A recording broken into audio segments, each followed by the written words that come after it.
Assalamualaikum warahmatullahi wabarakatuh.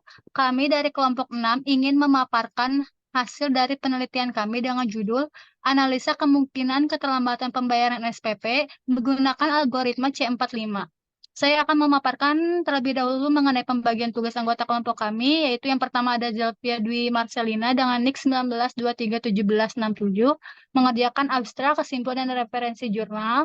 Yang kedua, ada saya sendiri Nazmalianti Hidayati dengan NIK 19231549 mengerjakan pendahuluan dan metodologi penelitian.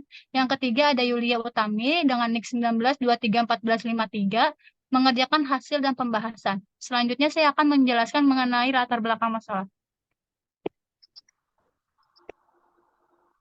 SPP dapat diartikan sebagai sumbangan pembinaan pendidikan yang merupakan iuran wajib bagi peserta didik selama menjalankan kegiatan sekolah yang harus dibayarkan setiap bulan demi kelancaran kegiatan sekolah. Permasalahan yang terjadi di TK Asalam mengenai pembayaran SPP itu, meskipun dalam melakukan pembayaran SPP sudah diterapkan batas waktu pembayaran, namun masih ada sebagian siswa yang terlambat dalam pembayaran SPP sekolah. Hal ini akan menjadikan penghambat karena pembayaran biaya SPP merupakan salah satu sumber dana tetap untuk meningkatkan mutu pendidikan seperti perbaikan sarana prasarana dan pembangunan infrastruktur. Ada beberapa penyebab keterlambatan pembayaran SPP sekolah, yaitu kendala ekonomi keluarga, minimnya pendapatan orang tua siswa, banyaknya tanggungan orang tua siswa, dan adanya keperluan mendesak yang perlu didahulukan. Sedangkan biaya untuk pembayaran gaji guru dan karyawan serta biaya operasional dan sarana prasarana sekolah sebagian besar dialokasikan dari dana SPP sekolah. Selanjutnya ada perumusan masalah. Yang pertama, bagaimana merancang dan membangun sebuah sistem untuk memprediksi keterlambatan pembayaran sumbangan pembangunan pendidikan atau SPP sekolah menggunakan metode algoritma C45. Yang kedua, bagaimana tingkat akurasi dalam menerapkan algoritma C45 dalam memprediksi keterlambatan pembayaran sumbangan pembangunan pendidikan sekolah. Next, ada tujuan dan manfaat. Yang pertama, bagi user. Diharapkan memberikan informasi mengenai prediksi keterlambatan pembayaran SPP sekolah secara tepat, cepat, dan akurat, sehingga sekolah dapat menindaklanjuti atau meminimalisir keterlambatan pembayaran SPP. Yang kedua, bagi penulis. Salah satu persyaratan bagi kami untuk memenuhi syarat ujian akhir semester pada mata kuliah penelitian sistem informasi, dan diharapkan mendapatkan ilmu pengetahuan baru serta mengasah ilmu yang sudah didapat agar dikembangkan ke depannya. Selanjutnya akan dilanjut oleh Zelvia.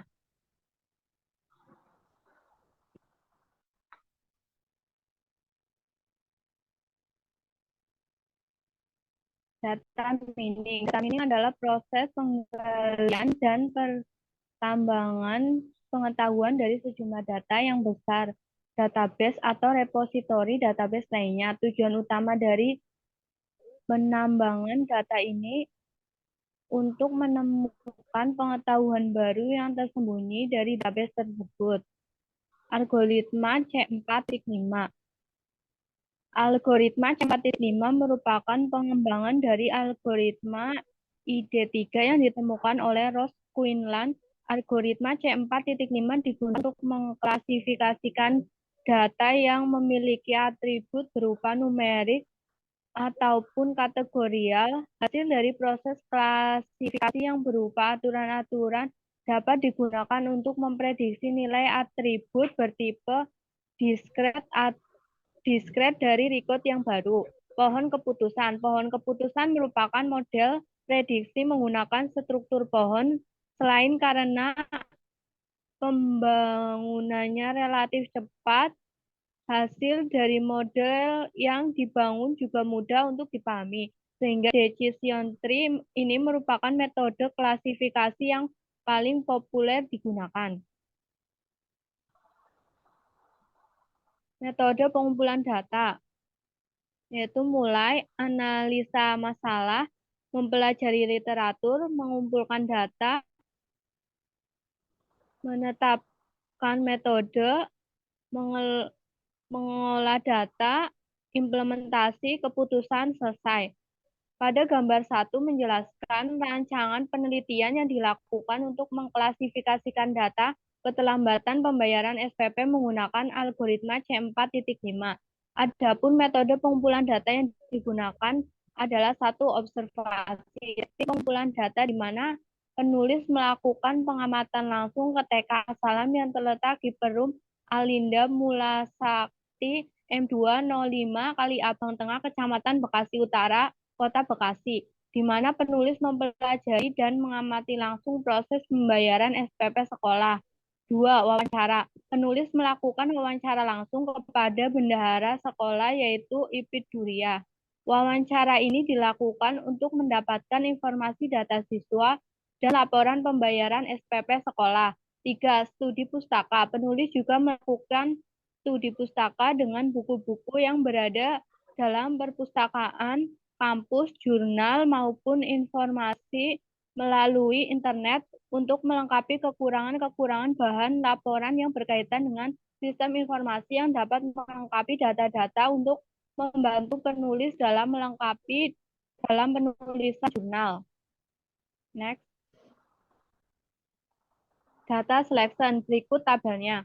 Data set ini berasal dari riwayat pembayaran TK Asalam yang meliputi 50 data random pada tahun ajaran 2023-2024. Pada tabel 1 menjelaskan mengenai hasil dari proses data selection. Seleksi ini melalui beberapa tahapan seperti menghapus atribut yang tidak diperlukan dan hanya memilih atribut yang akan digunakan seperti pekerjaan ayah, penghasilan ayah, tanggungan, pembayaran pertama, pembayaran kedua, serta pembayaran ketiga. Next. Berikut dapat disimpulkan bahwa yang akan menjadi akar adalah penghasilan, karena penghasilan memiliki nilai ganti tinggi yaitu 1,629998.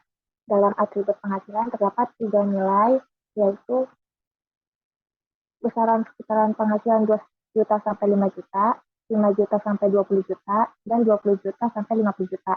Dari nilai tersebut perlu dilakukan perhitungan yang sama untuk menjadi pohon keputusan. Hal selanjutnya yang perlu dilakukan adalah menghitung nilai entropy dan gain dari setiap atribut. Perhitungan not 1, berdasarkan tabel tersebut dapat disimpulkan bahwa atribut yang memiliki gain tertinggi adalah atribut pekerjaan dan tanggungan karena memiliki nilai yang sama. Atribut pekerjaan dan tanggungan menjadi not akar berikutnya. Dalam atribut pekerjaan terdapat 6 nilai, yaitu PNS, TNI Polri, karyawan swasta, wira swasta, wirausaha, pedagang, dan lainnya. Dalam tanggungan ada 3 nilai, yaitu sedikit, cukup, dan banyak. Berdasarkan hasil perhitungan dapat diperoleh bentuk pohon keputusan yang akan menjadi landasan dalam memprediksi keterlambatan pembayaran SPP. Pohon keputusannya berdasarkan gambar tersebut dapat disimpulkan bahwa atribut penghasilan yang menjadi node akar, lalu atribut penghasilan dan selanjutnya atribut pekerjaan dan tanggungan menjadi node kedua, dan yang lain menjadi node berikutnya. Ini rule hasil perhitungan algoritma tingkat 5. Ini consistent matrix. Berikut adalah hasil dari pengujian consistent matrix untuk mengukur performa klasifikasi melalui 2 nilai, yaitu cepat dan telat.